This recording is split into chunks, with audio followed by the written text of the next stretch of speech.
제가 학교에서 또 근무를 하면서 좋은 일, 또 기쁜 일도 있었지만 어려운 일도 있었습니다. 극히 심할 때는 제가 있었던 곳에서 학교까지 한 30분, 버스로 30분 거리였습니다.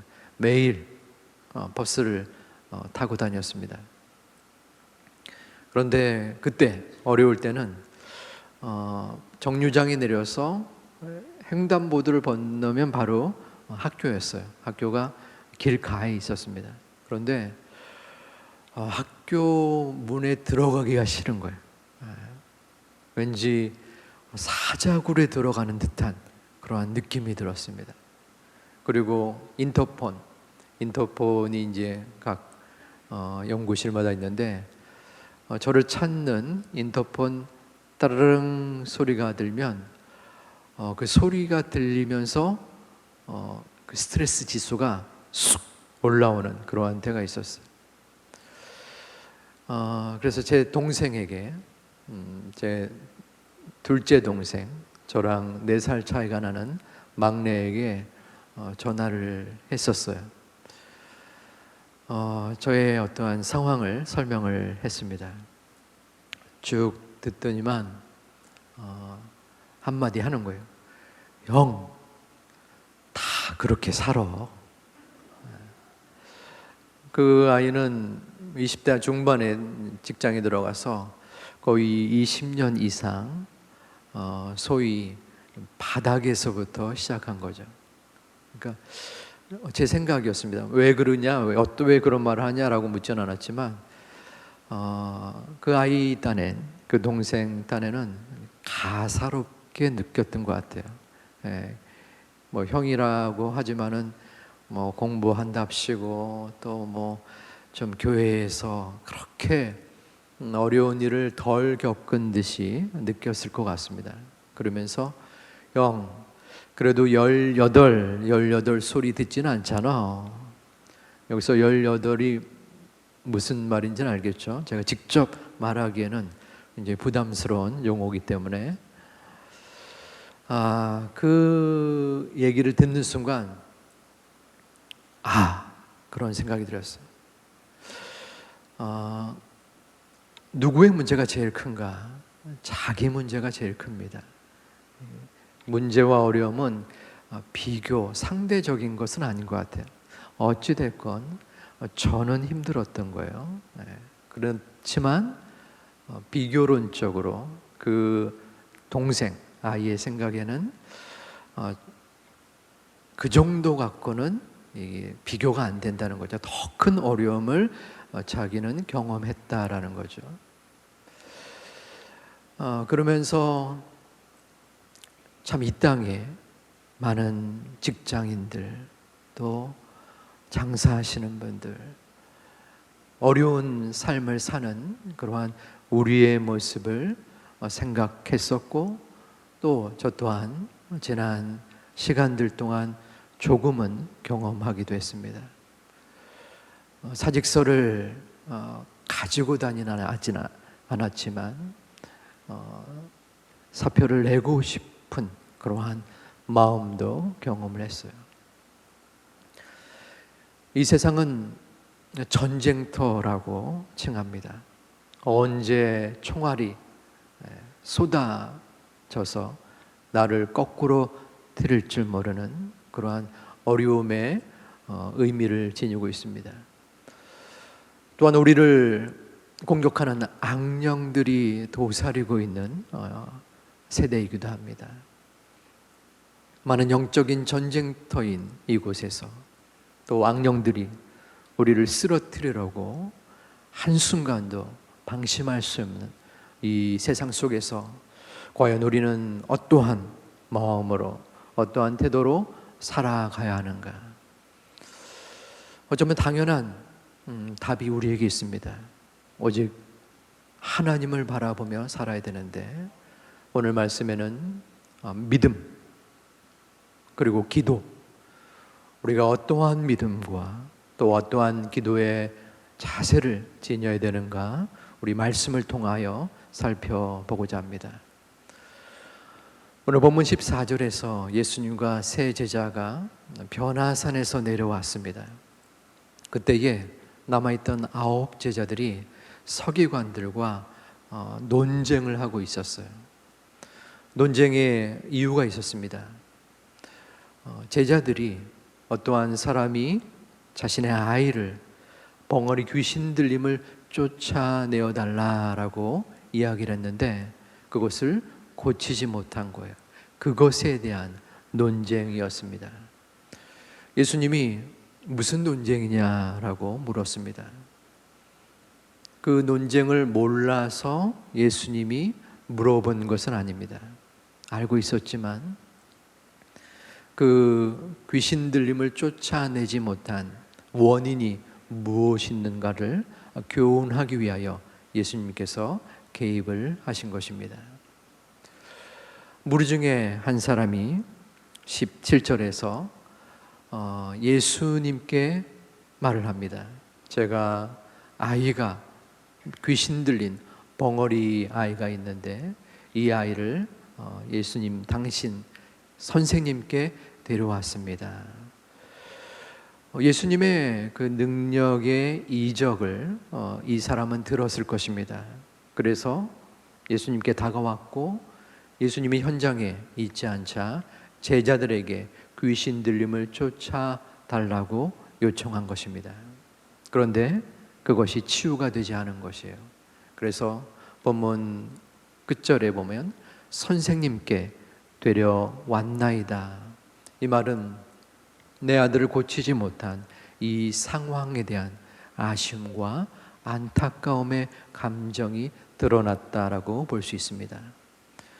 그리고 뒤이어서 18절에 제자들에게 보여진 그리고 제자들 가운데 치유되지 못한 그 상황을 자세하게 설명합니다.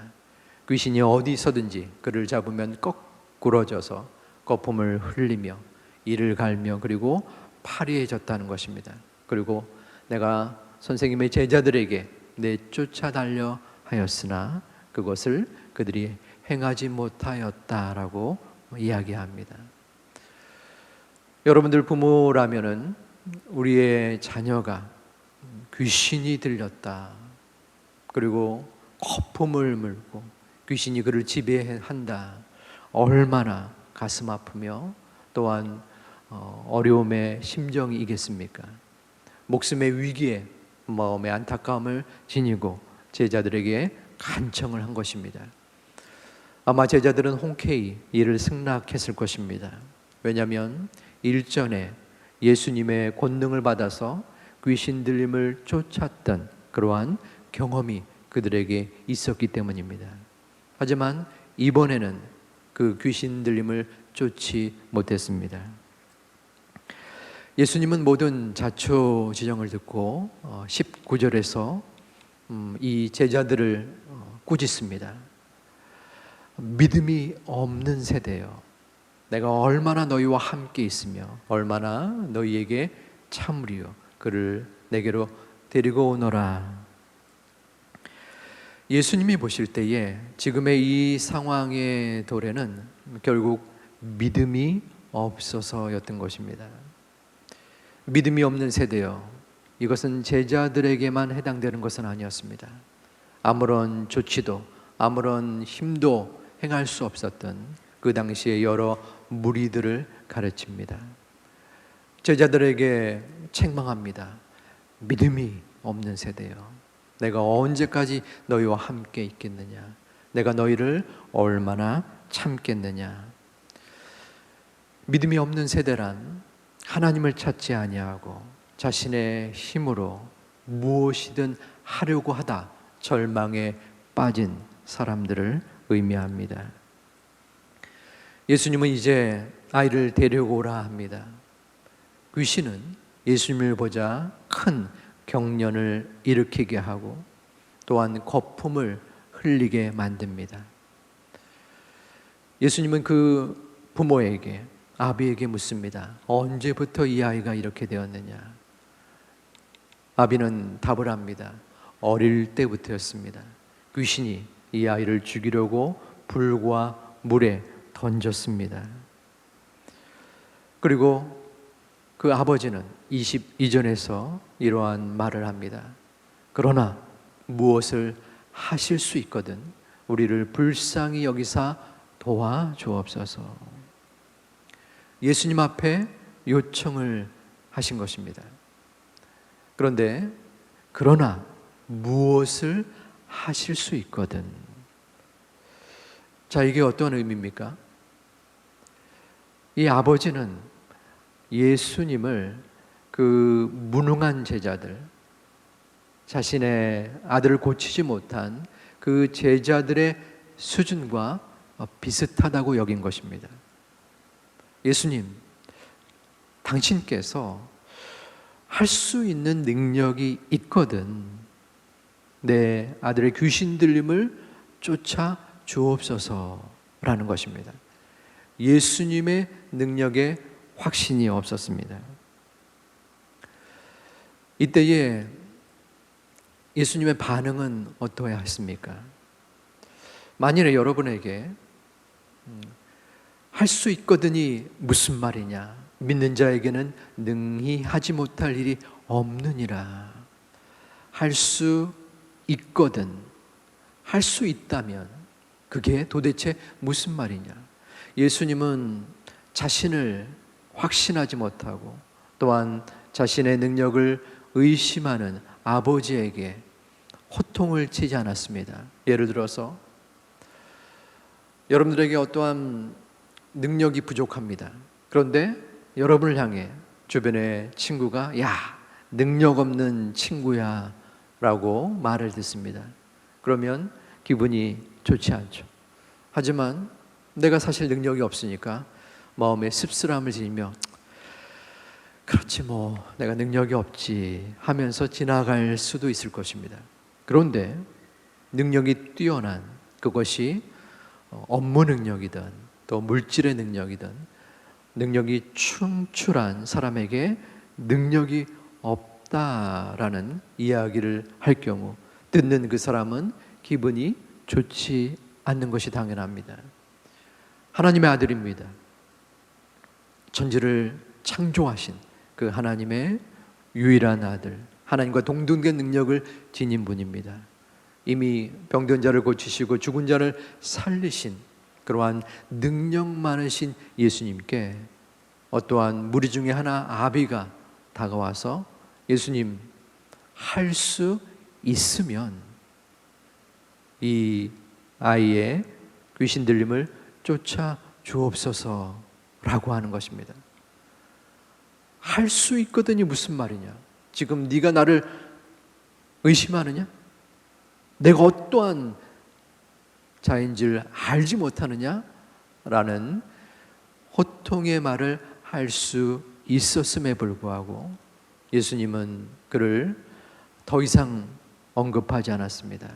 자신의 의심받는 상황에 집중한 것이 아니라 믿음의 능력 없음을 의심하는 그의 믿음의 태도를 더 집중한 것입니다.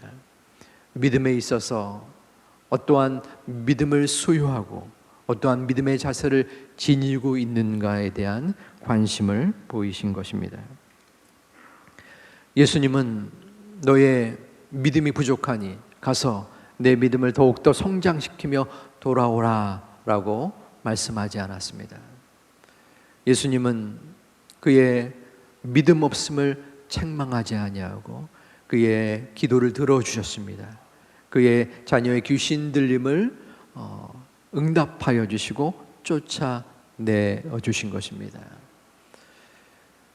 예수님은 우리의 믿음의 크고 작음을 평가하지 아니하십니다.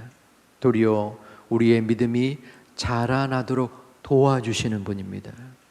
그러므로 우리의 부족한 믿음, 아예 믿음 없음, 그리고 연약한 믿음이 있을지라도 우리는 희망이 있습니다. 예수님이 우리의 믿음을 돌보시고 이끌어 주시기 때문입니다. 예수님은 십자가상에 매달리신 한 강도, 일평생 주님을 알지 못했고 주님을 거부했던 그 강도의 한마디로 인하여 그 사람을 하나님의 나라로 인도하셨습니다. 그 연약한 믿음을 돌보아 주시고 이끌어 주신 것입니다. 저는 제가 부교육자 시절에 별명이 하나 있었습니다. 교구 담당으로서 장례를 많이 치렀어요. 그래서 그 당시는 새 교구였는데 보통 3분의 1 정도가 확률로 맞는데 거의 제 느낌으로는 반 정도가 우리 교구에서 발생이 됐던 것 같아요. 그래서 그 이유가 뭘까 과학적으로 분석도 하고 싶은 마음도 있었지만 이루어지진 않았고 아마도 제가 노시라서 연관성이 있지 않았나 그러한 생각이 들었습니다. 그때부터 이제 장례를 많이 집례를 하기도 하고 그 후에도 장례를 감당하기도 했었습니다. 제 기억에 남는 장례의 그러한 여러 것 중에 하나가 극단적인 선택을 한 그러한 어머님의 요청이었습니다. 그 자녀는 대학 교수였어요. 어렵게 공부를 하고 이제 임용이 되어서 아마 1, 2년 차였던 것 같습니다. 그런데 많은 업무가 그에게 가중이 되었대요. 또 문제는 뭐냐면 굉장히 수용적이었던 것 같습니다. 그런 분들이 있잖아요. 힘들어도 요청하니까 또한 원하니까 그것을 자기가 감당하는 분들, 이런 분들이 참 힘듭니다. 주변의 사람들이 그거를 악용하고 이용하기도 합니다. 아마도 거의 청년, 갓 결혼을 한 청년이었어요. 그분은 그 모든 것들을 다 수용하고 감당했던 것 같습니다. 연구실에서 힘든 선택을 했는데 그 어머님께서 이유는 정확히 모르겠지만 본교회, 섬기는 교회에 장례 부탁을 못 하셨어요. 그래서 그 어머님을 아는 동생, 그 남동생이 저랑 관련이 있기 때문에 저에게 개인적으로 부탁을 해왔습니다. 장례를 집례할 수 있겠느냐고. 갔습니다. 그 어머님을 참 아픈 마음으로, 힘겨운 마음으로 바라볼 수밖에 없습니다. 그런데 그 청년, 그분이 교회를 지금은 다니지 않았다는 거예요. 어린 시절에 교회 학교, 주일학교에는 다녔는데 청년이 되어서는 교회를 등한시했다라는 이야기를 하였습니다. 하지만 심지가 굳고 또한 순종적이고 또 하나님을 잘 믿었던 사람이었다라는 말씀을 들었습니다. 그럴 때 고민이 됩니다. 믿는 이로써 죽음을 맞이한 하나님의 나라에 들어간다라는 그러한 상황에서는 말씀을 전하기가 쉬운 것은 아니지만 정해진 하나님의 언약의 약속을 증거할 수 있습니다.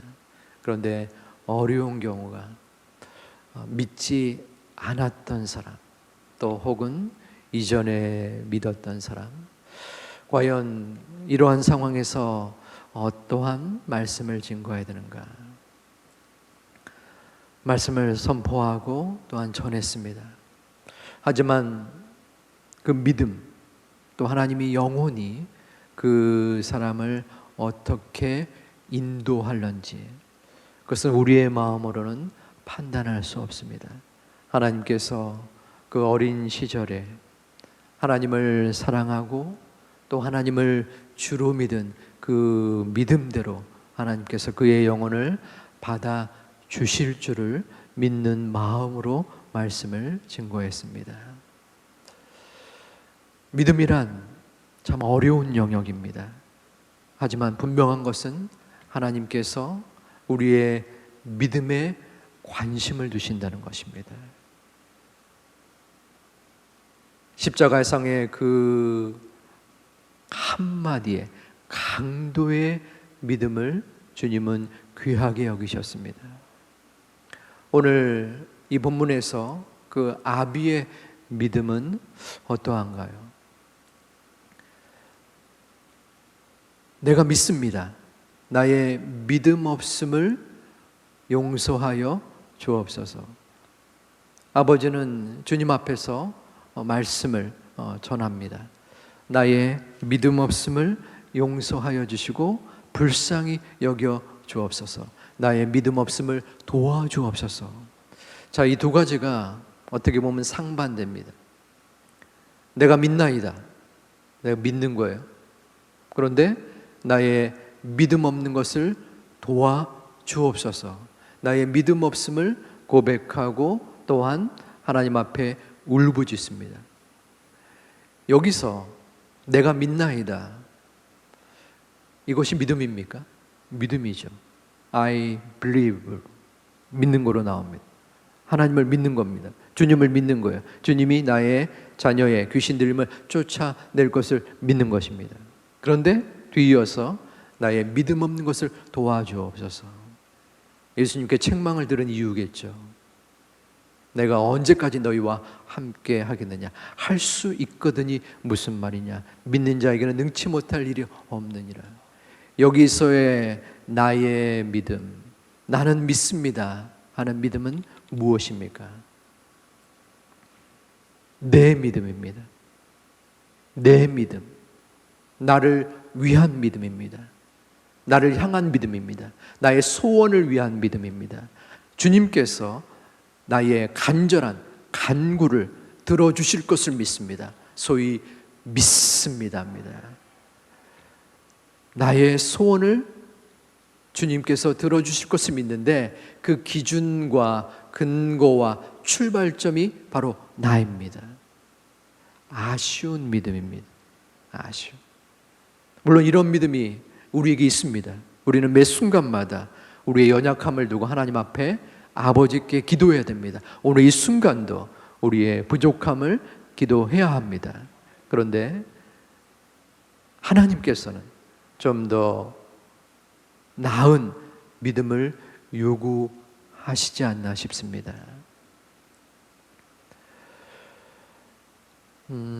저 또한 신앙인으로서 지금까지 살아왔습니다. 많은 또 문제도 당하고 어려움도 당합니다. 그때마다 우선적으로 하나님 앞에 기도하긴 하지만 그 출발점에 아쉬움이 느껴집니다. 하나님의 뜻을 구하고 하나님의 인도함을 구하고 하나님께 모든 것을 맡기는 자세보다는 하나님, 내가 믿습니다. 해결해 주세요. 하나님 인도해 주세요. 이끌어 주세요. 라는 수준의 모습입니다.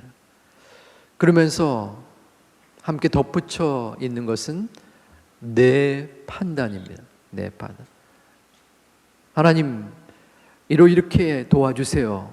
혹은 그 방법을 내가 알지 못하지만 하나님, 이러한 상황 속에서 이끌어 주세요. 내 여러 생각이 내 머릿속을 같이 복잡하게 돌아가는 가운데에 나는 믿습니다 하는 순간들이 있었습니다. 참 인간은 미숙하고 또 미흡하다는 것을 저를 통해 느끼는데 그렇게 기도하는 가운데 그러한 상황을 갖는 가운데 하나님이 예기치 못한 하나님의 방법과 하나님의 뜻대로 이루어지는 모습을 경험하면서 이것이 나의 판단이구나, 나의 생각이구나, 왜 나는 좀 더 자라나지 못할까 하면서 그 이후에는 또 다른 하나님 앞에 모든 것을 맡기는 기도를 드려야 되는데 그런 것은 까마득하게 있고 또다시 원점으로 돌아가는 모습이 저에게 있었음을 고백합니다. 최근 3년여 전에 저에게 큰 어려움이 있었습니다. 영상으로 나가기 때문에 제가 자세한 것을 설명하기는 힘들지만 또다시 저는 주여 제가 믿습니다 라고 기도를 드렸습니다. 그러나 반복하여 주님 그래도 안 되겠죠. 해결책이 보이지 않습니다. 솟아날 길이 보이지 않아요. 그런데 답답합니다. 그러한 마음속에 기도, 신음 섞인 기도가 있었습니다. 그런데 하나님께서는 나의 생각, 나의 기도의 방향과 다른 예상치 못한 내가 도저히 상상할 수 없는 그러한 일들을 보여주셔서 하나님의 방법으로 이끄시는 경험을 했습니다. 믿음은 무엇입니까? 그것은 내가 원하는 대로, 내가 뜻하는 대로, 내가 생각하는 대로 주님께서 이루어지는 것도 믿음이지만 전능하신 하나님께서 나의 모든 것을 인도하시고 그 하나님이 책임져 주실 것을 믿는 것이 믿음입니다. 하나님께서 나의 삶을 이끌어 주시는 것입니다. 내가 이루고자 하는 것도 아니요, 내가 인도함을 이끄는 것도 아니요, 오직 하나님께서 나의 부족함과 연약함 속에서 제자들은 실패하고 많은 사람들은 포기하라라고 이야기할지라도 내가 보기에 도저히 이룰 수 없는 그러한 환경이 보여질지라도 하나님께서 작정하신다면, 하나님께서 인도하신다면 주님이 책임져 주실 것을 믿는 것이 우리의 믿음인 것입니다. 공동체 훈련이라고 있습니다. 두 사람이 같이 서서 이렇게 서로 등을 대고 제가 그대로 이렇게 쓰러지는 겁니다. 쓰러지는 거예요. 제 뒤에 있는 사람은 저 쓰러지는 저를 이렇게 뒷받쳐주는 겁니다. 단순한 공동체 훈련인데 여기에 믿음이 적용이 됩니다. 이 사람이 과연 나를 붙잡을 것인가? 이 사람이 힘이 약해서 나를 떨어뜨리면 어떡하나? 장난친다고 그대로 땅에 내버려 두면 어떡하나? 그러한 믿음이 없으면 내 몸을 뒤로 물러서게 할 수 없습니다. 여러분들은 어떠한 믿음을 지금 이 순간 지니고 있습니까? 우리는 물론 믿음이 연약합니다.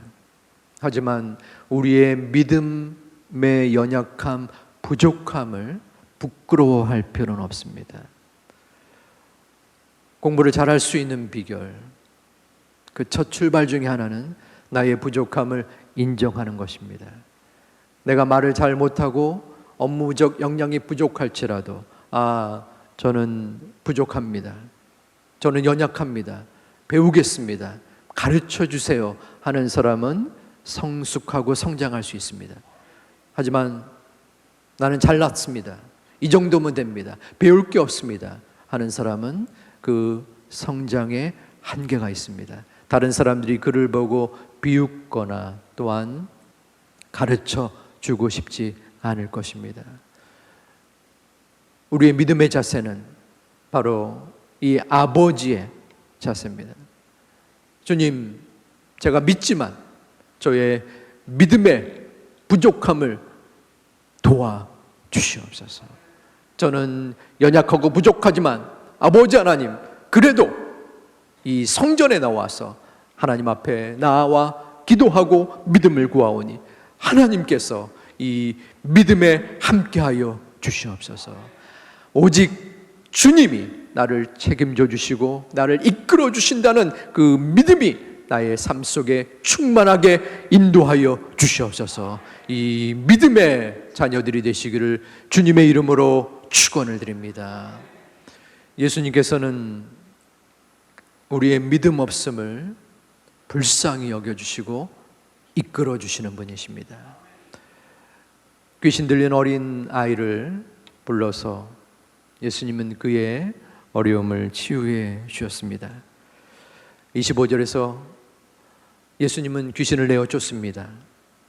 귀신이 내어 쫓기자 심한 경련을 일으키게 하고 또 그 아이가 쓰러지게 됩니다. 주변의 사람들이 이 아이가 죽었다라고 하였지만 예수님은 그를 돌이켜서 또한 살리셨습니다. 그때의 제자들이 예수님께 조용히 묻습니다.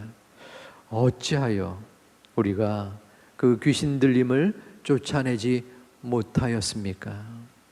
예수님은 29절에서 오직 기도 외에는 다른 유가 없느니라 라고 말씀하십니다. 기도만이 이 아이의 어려움을 구할 수 있었다는 것입니다. 제자들은 자신의 능력을 의지하였습니다. 예수님이 권능을 주셨는데 그것이 자신의 힘이라고 생각했던 것입니다. 귀신 들림을 쫓아내기 위하여 하나님 앞에 기도해야 됐음에도 불구하고 복음서에서는 기도했다라는 기록이 없습니다. 분명히 그들은 영적인 일이기에 더욱더 기도해야만 했습니다. 하지만 기도하지 아니하였고 자신의 능력을 과신하고 또한 이끌려 했기 때문에 그들은 실패할 수밖에 없었습니다. 기도는 믿음의 고백입니다. 기도는 내 자신을 내려놓는 것입니다. 기도는 내 자신을 포기하는 것입니다. 기도 없이, 기도하지 않는데 내가 잘 먹고 잘 산다, 이 땅에서 성취를 누릴 수 있을지는 모르겠지만 과연 하나님의 은혜 속에 살고 있는가 반문하고 또한 점검해 볼 필요가 있습니다. 기도가 우리의 삶을 앞서가고 우리의 사역을 앞서가게 해서는 기도 없이 그 사역이 앞서가서는 안 됩니다. 우리는 금요 성령 영적 대망 기도회를 하나님 앞에 드리고 있습니다. 저는 마음에 소망이 있다라고 우리 상반기에 말씀드렸습니다. 저는 그다지 숫자적인 어떤 부흥 이런 쪽에 태생적으로 적극적이지는 못한 성향인 듯 싶습니다. 하지만 기도에 있어서만큼은 우리가 함께 모여 공동체의 기도를 주님 앞에 드리고 이 기도가 하나님의 불씨가 되어서 우리의 믿음의 터전이 되어서 하나님 앞에 흠향되고 하나님 앞에 나아갈 수 있는 소중한 제2교회가 되기를 주님의 이름으로 축원드립니다. 우리의 기도가 도화선이 되어서 우리의 구역의 모임 속에 함께 어울려져 기도하고 우리의 가정 속에서 부모님과 자녀가 마음을 다하여 기도하고 우리 교회 학교에서 학생과 학생, 선생님과 학생들 사이에 눈물 뿌려 기도할 때에 하나님은 우리의 모든 마음의 믿음의 눈을 바라보게 할 것입니다. 우리 모두가 믿음으로 나아가게 될 것입니다. 우리의 믿음은 어떠한 믿음입니까? 부족한 믿음입니다. 연약한 믿음입니다. 우리는 그 주님 앞에 우리의 연약한 믿음을 불쌍히 여겨달라라고 기도해야 합니다. 그리고 그 기도를 들으시는 아버지 하나님은 우리의 기도 가운데에 함께하여 주실 것입니다. 우리의 기도가 있을 때 내 자신을 포기하는 것입니다. 기도 없이 기도가 충분하지 아니하고 살아간다는 것은 내 마음대로 산다는 것입니다. 기도할 때에 그 기도 가운데 함께 하시는 하나님을 바라보는 것입니다. 나는 부족할지라도 나의 믿음의 부분은 연약할지라도 내 생각은 이쪽으로 갈지라도 하나님께서 인도하셔서 나의 모든 삶의 부분을 책임져 주옵소서 하는 마음의 소망과 다짐과 믿음의 고백이 바로 기도인 것입니다. 어린 자녀를 향하여 간절하고 또한 뼈아픈 눈물의 간구를 드린 이 본문에서의 아비처럼 우리는 이번 하반기 동안 믿음으로 나아가기를 소망합니다. 기도로 나아가기를 소망합니다. 하나님, 저의 눈물을 아시지 않습니까? 우리 가정과 내 마음속에 아픔을 아시지 않습니까? 주님 앞에 믿음으로 나아가겠습니다. 나의 믿음 없음을, 나의 믿음의 부족함을 불쌍히 여겨주시고 도와주시옵소서. 아버지 하나님께 맡기는 내 기도, 나의 기도가 아니라, 나를 위한 기도가 아니라 하나님께 맡기는 기도 올리는 제가 되게 하여 주옵소서. 믿음과 기도입니다. 기도와 믿음입니다. 주님 앞에 온전하게 이번 9월을 시작하면서 하나님 앞에 2022년 남은 달수 동안 나의 믿음, 부족하지만 하나님 앞에 바쳐지는 믿음, 부족하지만 하나님 앞에 간구하는 믿음의 자녀들이 되시기를 주님의 이름으로 축원드립니다.